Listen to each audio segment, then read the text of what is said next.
Good morning. Thank you for joining our live webinar. Today's topic, interprovincial relocation of minor children. How do you deal with the issue of consent? I'll give everyone a few moments to join. Please note you are welcome to pose questions on the specific topic on the Advocate Mohammed Abduroaf Facebook page. I see someone said morning on our chat. Thank you. Good morning and thank you for joining us. If you have any questions, feel free to pose it on the Advocate Mohammed Abduroaf Facebook page. Type in a question and I shall deal with it. Although the topic is interprovincial relocation of minor children, you're welcome to pose any questions regarding child custody, guardianship issues, international relocation, passport applications, and so on, all connected to the specific topic. The topic of interprovincial relocation of minor children, what am I referring to? Basically, if you live with your minor child in Cape Town, and we've used a picture of the Western Cape, and now you wish to relocate to Gauteng, and the other parent of the minor child lives in Cape Town, he or she would not have contact as normal. For example, every second weekend, maybe half the time, after school, whatever the case may be, because you will be now moving with a minor child, or intend to move with a minor child to a different province. So that here we're referring to interprovincial relocation of a minor child. Obviously, the parent remaining in Cape Town in my scenario would obviously be limited in his or her rights to have care and contact, as would anybody if a child goes to a different location. So the issue is, what does the mother do or the father do if you wish to relocate and the other party does not want to consent or cooperate? Or the question is the consent of the other parent required for the specific relocation? And I'll quickly answer that question. Under certain circumstances, yes, and under certain circumstances, not necessary. The parent may relocate without the consent of the other parent who would be remaining behind. These are complicated issues because each family dynamic is different. Some fathers see a minor child once a month, once a year. Some parents, they do not really communicate with each other. Some parents are very involved in the minor child's life. They see the child every day or every second day, whatever the case may be. And because family law is so dynamic, there's no template answer for any specific family law scenario. That's very important to note, because of the differences between families, the dynamics, the children, the ages, the ages of the parents, the religion, the working situation, etc. So you would have to be very focused and determine what is best for this specific family. Do I apply a scenario of another family under the same circumstances, which would be hard to do because no circumstances are exactly the same? Or do I apply my mind properly and look at the positives and the negatives regarding the specific scenario, and how can I advise these specific parents or these people in front of me as to what is the best way to resolve the specific issue? So let us begin on this topic. If you have any questions, as I mentioned earlier on, please post it now on the Advocate Mohammed Abduroaf Facebook page. If you are watching this video later on, unfortunately, and I say unfortunately, I apologize for that, we will not be able to answer those questions later on. It needs to be done. It needs to be posed now, and I'll be able to see it and deal with it immediately. Okay, so let's deal with a simple scenario regarding interprovincial relocation of minor children, comparing it to a different scenario where we're dealing with inter-country relocation of minor children immigrating from South Africa. Now, if a minor child is in the care of a caregiver in South Africa, in whatever province, and that specific parent wants to relocate to a different country with a minor child, and the parent remaining behind is a co-guardian of the minor child, then his or her consent is required in terms of the Children's Act. So that is easy to answer, and many of our webinars dealt with that specific scenario where we're dealing with international relocation of minor children. When it comes to interprovincial relocation, it's a bit complicated. The Children's Act does not specifically stipulate that should you wish to relocate to a different province, to a different suburb, you need to require the consent of the other party. It does not stipulate that at all. And also, interprovincial relocation can be very tricky because the next province could be 10 kilometers away from your current home. And many people living in the same suburb, sometimes they live about 10 kilometers away from each other, depending upon how big the suburb is. So the law specifically does not deal with the issue concerning, or at least the Children's Act does not deal with the issue concerning interprovincial relocation. It deals with international relocation of minor children, whereby the consent of the other guardian is required. When it comes to interprovincial relocation of minor children, there are a few scenarios that applies. Firstly, should the parties have divorced? And in the divorce order, the parties entered into a parenting plan, and the parenting plan specifically stipulates that when it comes to the minor child leaving a specific magisterial jurisdiction or province or whatever the case may be, a metropolitan, then the consent of the other party should be obtained. So that's possible. It's stipulated in a court order. And should now the primary caregiver of the minor child, let's say, for example, it's a father in this specific scenario, he cares for the minor child, and he now wants to move to a different province, let's say KwaZulu-Natal, and there's a court order stipulating that he requires the consent of the parent. If the other parent does not give the necessary consent, of course, he cannot relocate. He'll have to take the matter to court, and the court will determine whether or not the relocation would be in the minor child's best interest or not. So let's deal with a scenario where the consent is required, it should be required, obtained, because we're dealing with a situation where a court order was granted stipulating that consent should be obtained. Then we're dealing with a different scenario. A scenario whereby the father and the mother are quite actively involved in the minor child's life, whereby the father has regular contact with the minor child, the mother has regular contact with the minor child, etc. And in my example, I'll use the example where the father has primary care of the minor child. The child primarily lives with the father. Okay, that's most probably how I should have started it in the first place. So the father cares for the minor child. The child is with the father Monday to Friday.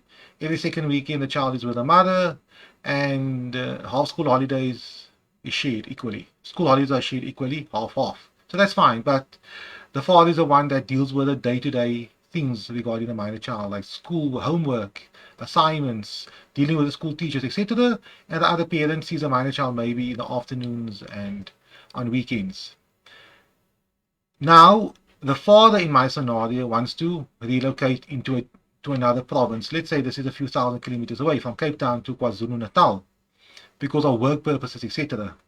Now, as I mentioned earlier on, the law, the Children's Act, does not specifically stipulate you require the consent. If you Google, type in consent is nowhere mentioned regarding interprovincial relocation. It deals with consent regarding international, moving from one country to another country. That is what it stipulates. But we are still guided by the Children's Act, where it says on every matter concerning the child's best interest is of paramount importance, and the Constitution says exactly the same thing in a bit of a different way. So if the parent decides to relocate, the law expects you, because it's an important decision regarding a minor child, to give due consideration to the rights of the other parent. And that's very important. And where do I find this type of law? I refer back to the Children's Act. You go back to Section 31 of the Children's Act. And Section 31 of the Children's Act is a very interesting section. And let me read it out for you. Major decisions involving a child. It says the following. Before a parent holding parental responsibility and right in respect of a child takes any decision contemplated in subparagraph B involving a child, the person must give due consideration to any views and wishes expressed by the child, bearing in mind the child's age, maturity, and stage of development. Okay, so that's fine. The section starts off by stipulating you need to listen to the child, give the child a voice to be heard. And what are those decisions? It is the following. Affecting contact between the child and the co-parent, co-holder of parental responsibilities and rights, obviously the other parent, in my example the mother, regarding the assignment of guardianship, etc. And then, more importantly, subsection 4, which is likely to significantly change or have an adverse effect on the child's living conditions, education, health, personal relation with the other parent or family members, or generally the child's well-being. So obviously, when we're dealing with a situation regarding a child moving from one province to another province, of course, it is a major decision regarding a child. So the child needs to be consulted, especially when it comes to the minor child not being able to see the other parent as often as he or she would usually do, changing of schools, a lot of other things plays a role. So that's very, very important. However, Section 31, subsection 2 goes further, and now it only deals with the other party, with the other parent's rights. It first deals with the rights of the child, and now we move to the rights of the other parent. It goes as follows. Before a person holding parental responsibilities and rights in respect of a child takes any decision contemplated in paragraph B, we dealt with those parts a moment ago, that person must give due consideration to any views and wishes expressed by any co-holder of parental responsibilities and rights in respect of the child. And then we go further, subsection B of that section. A decision referred to in paragraph A, the one I dealt with now, is any decision which is likely to change significantly or to have a significant adverse effect on the co-holder's exercise of parental responsibility and rights in respect of the child. Okay, so there we have it. Section 31 is what you must look at. Section 31 basically tells us, okay, consent is not necessarily required under these circumstances, but what is required is you have to consider the views of the child, the views of the other parent. You know, the impact this specific decision will have on the other parent is very, very important. Now, having said that, at the same time, if the parent will be remaining in my example in Cape Town, and I live in Cape Town, and that's why I mentioned earlier I'm making use of the picture of Cape Town, that specific parent does not believe it is in the minor child's best interest to relocate to a different province. Unfortunately, if he wants to stop that from happening, she, in my example, the mother, would have to approach a court and ask the court to intervene and order that the minor child and that parent, the father in this example, remain in Cape Town. So please note, this is a general legal advice. I'm not applying to your scenario. You cannot quote me on this because it's an educational video and each case is different, and that was my disclaimer earlier on. But in my specific scenario, this specific father, because he's a primary caregiver of the minor child, there is no court order in place. There is no court order in place, but there is this relationship where the mother sees the minor child every second weekend, half school holidays, Sundays after school, etc. But he's the one caring of the child. He does not require the mother's consent per se. So if the mother says, no, you must stay in Cape Town, you should not get a better job, you should not get a better school for the minor child, you should earn little money in Cape Town, you know, whatever, I'll pay you maintenance. And that is obviously her arguments. I'm trying to be creative here. And despite what she says, he is allowed to go because he's a primary caregiver and live in KwaZulu-Natal.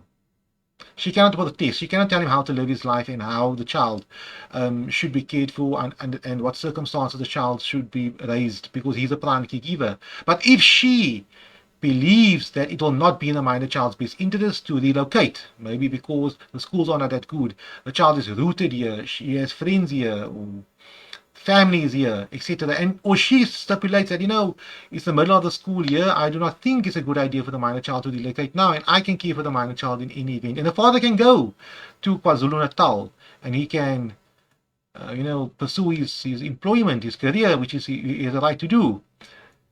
She will have to convince the court, and the court will have to be able to make a decision. The court will have to determine what is best for the minor child, to relocate to a different province with the father, or to remain here either with the father or to be cared for by the other parent. Or, unfortunately, the parent living in the parent living in Cape Town, the mother in this specific scenario cannot care for the minor child because she's busy working, she travels a lot, etc. More than likely, the court will make an order that the minor child can nonetheless relocate to KwaZulu-Natal. In my example, in your example, it might be totally different. So nonetheless, if you have any questions, I do not see any questions, you're welcome to pose it. But please remember, the court applies a principle of consultation, of considering the views of everyone. So a parent should never make any decisions unilaterally. Very important, do not do that. Consult, even if you do not have a relationship with the other parent. Perfectly fine. Speak to an attorney. consult with the attorney, ask the attorney to write a letter to the other party advising them that you intend to relocate to a different province and you would like the other parent to please consent to that, or come to the table and deal with the issue concerning how communication with the minor child should be going forward. For example, drafting a specialized parenting plan, dealing with a situation whereby the minor child will be coming down to Cape Town at least every 3 months, maybe to visit the mother in Cape Town, to have some type of contact with the mother, or alternatively, the mother is allowed to visit KwaZulu-Natal to have contact, Skype contact, Zoom, FaceTime, whatever the case may be, WhatsApp. So all these things can be incorporated in this new agreement which the parties may have. So there we have it. I hope we unpacked it in a very logical fashion. And when it comes to the issue concerning interprovincial relocation or moving from one suburb to another suburb, the court will obviously make a decision as to what is in a minor child's best interest under these circumstances. Thank you very much for watching, and I hope to see you online very soon.